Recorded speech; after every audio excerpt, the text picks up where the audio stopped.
23వ ఏట పెళ్ళయింది సార్. ఎంతమంది పిల్లలు?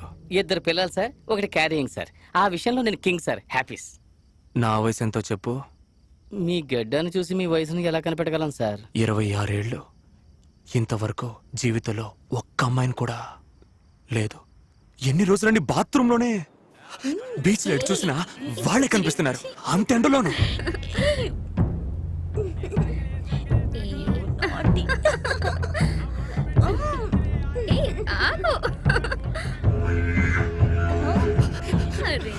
ఆ రోజు ఎండ 2 డిగ్రీలు ఎక్కువే మండింది. నడినెత్తిన డామ్ అనేదో పేలినట్టయింది. తీశాను, కాల్చాను.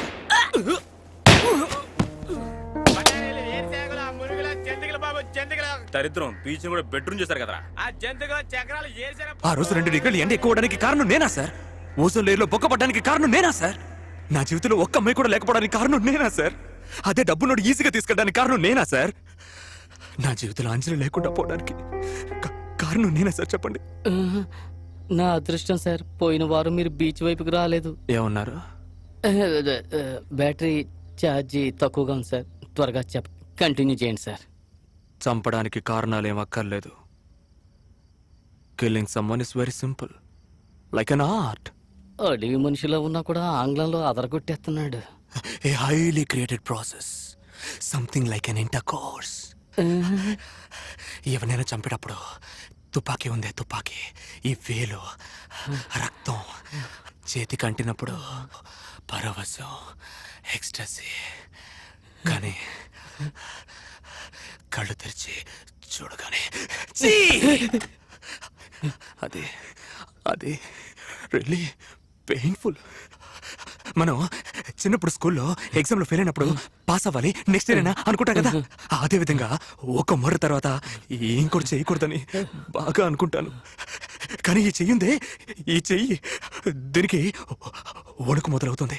తలలో టంగని ఒక గంట కొడుతుంది. అలా జరిగితే I'm going to do something. నేను పగల్లో ఎప్పుడు బయటికే వెళ్ళను. ఈ 4 గోడల మధ్య ఉంటాను. రాత్రే బయటికి వెళ్తాను. ఇలాగే పోయిన నెల బాగా ఒకటే ఒడుకు గంట కొడుతూనే ఉంది. అది వినపడగానే నేను బయటకు వెళ్ళేదో చేస్తాననిపించింది. నేను రూమ్ లోపలే ఉన్నాను. I was trying my level best to stay inside the room. కానీ ఒకవైపు నా మనసు వెళ్ళమని చెప్తోంది. But still I was controlling. కానీ ఆ రోజు బాగా ఎక్కువైంది.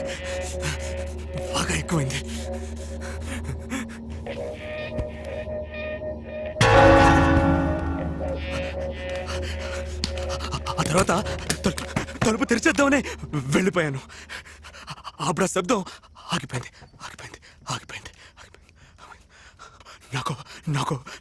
నాకు మళ్ళీ ఆ శబ్దం వినపడుతుందేమోనని భయం.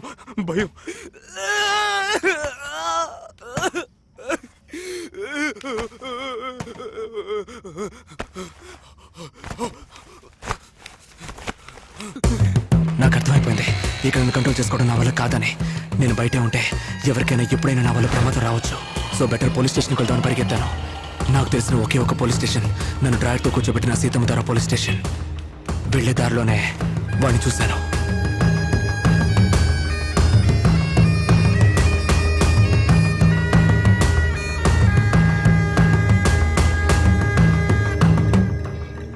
బాయ్ సెల్ ఫోన్ బయట పెట్టామేంటి? తీసి లోపల పెట్టవా? వెంట్రుకతో సమానంగా బతికేవాడు మనిషి కాదు, మానం మన ప్రాణం.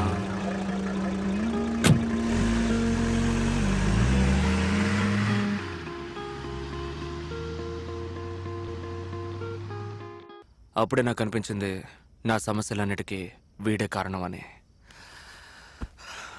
ఊళ్ళో ఎంతోమందిని లేపేశాను, ఆ ఇన్స్పెక్టర్ని కూడా లేపేస్తుంటే ఓ పని అయిపోయిండేది. వీడే నేను వేసుకోవాల్సిన మాత్ర. బట్ ఒక ఇన్స్పెక్టర్ని చంపడం అనేది తేలికైన విషయం కాదు. So I planned it. ఒక వారం పాటు వాడు ఎక్కడెక్కడికి వెళ్తున్నాడో వాడిని ఫాలో చేశాను. అప్పుడే కనిపెట్టాను, ఊళ్ళో ఉన్న బార్లన్నీ మూసేసి ఒక పబ్లిక్ గ్రౌండ్ లో జీప్ ఆపి ఓయ్, ఏమిటయ్యా నత్త? అందులో ఒక బార్ ఓపెన్ చేసి జాలీగా ఉంటున్నాడని.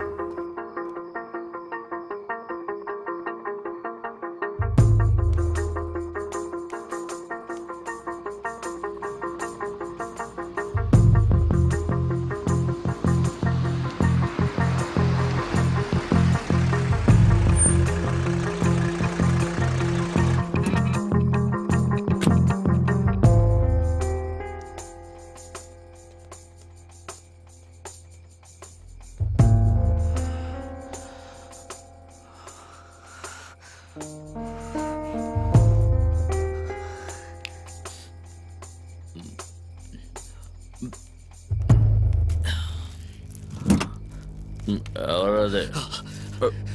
వెంట్రుకతో సమానంగా బతికేవాడు మనిషి కాదు అన్నారు మన పెద్దలు.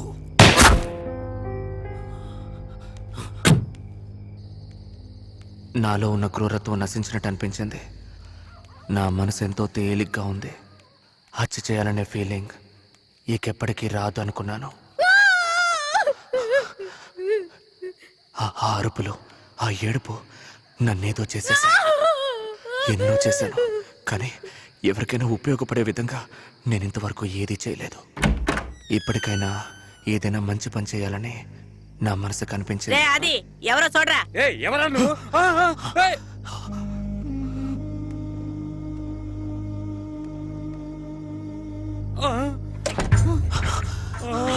వెనకొచ్చి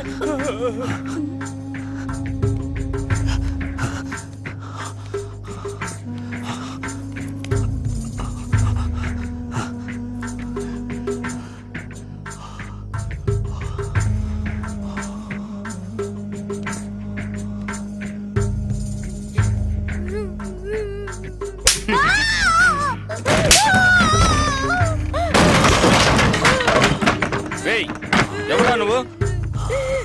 అడుగుతుండే చెప్పవే. అడుగుతున్నానుగా చెప్పవే. ఏయ్, ఎందుకురా కొడుతున్నా? 4,000 ఇచ్చాను, ఏమైనా చేస్తాను, మూసుకొని పోరా.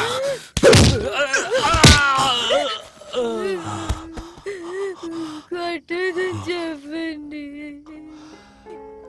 దేవతలా చూసిన అమ్మాయిని వేసేలా చూస్తే ఎలా ఉంటుంది సార్?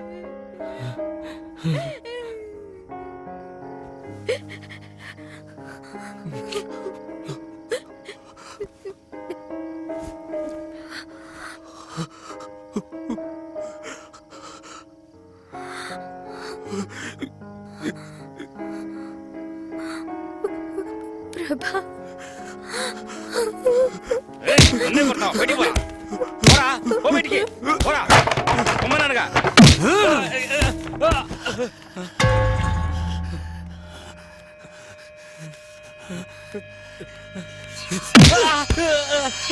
నాలుగు వేలిస్తే ఏమైనా చేస్తావా? నీ కలిగే ఆ నొప్పేగా తనకి.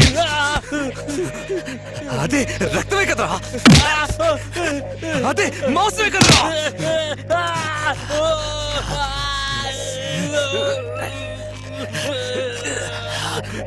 చూడు చూడు చూడు.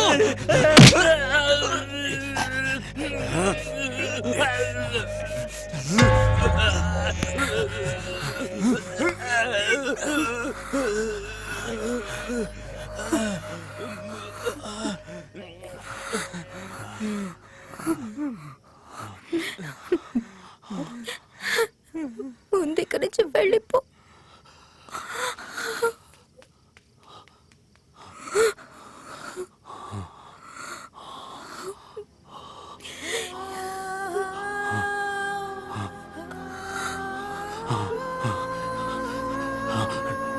నువ్వు నాతోరా, నాతోరా. నిజంగానే చెప్తున్నావా? నిజంగానే చెప్తున్నావా? నిజంగానే చెప్తున్నావా? నిజంగానే చెప్తున్నావా? నిజంగానే చెప్తున్నావా? నువ్వు చెప్పేది నిజమేనా అంత అనగానే నాలో ఉన్న ఆ చిన్న ప్రభాకర్, చావు హత్య ఇవేమీ తెలియని ఆ చిన్న ప్రభాకర్ మళ్ళీ వచ్చాడని నాకు అనిపించింది. మేమే ఊరు వదిలేసి మాకు నచ్చిన ఊరికి వెళ్ళిపోవాలని నిర్ణయించుకున్నాం. కానీ వెళ్లే ముందు నేను చేసిన పాపాలని సరిదిద్దుకోవాలనిపించింది. అంజలిని ఒక లేడీస్ హాస్టల్లో చేర్పించి ఏం చేయాలని ఆలోచిస్తున్న సమయంలోనే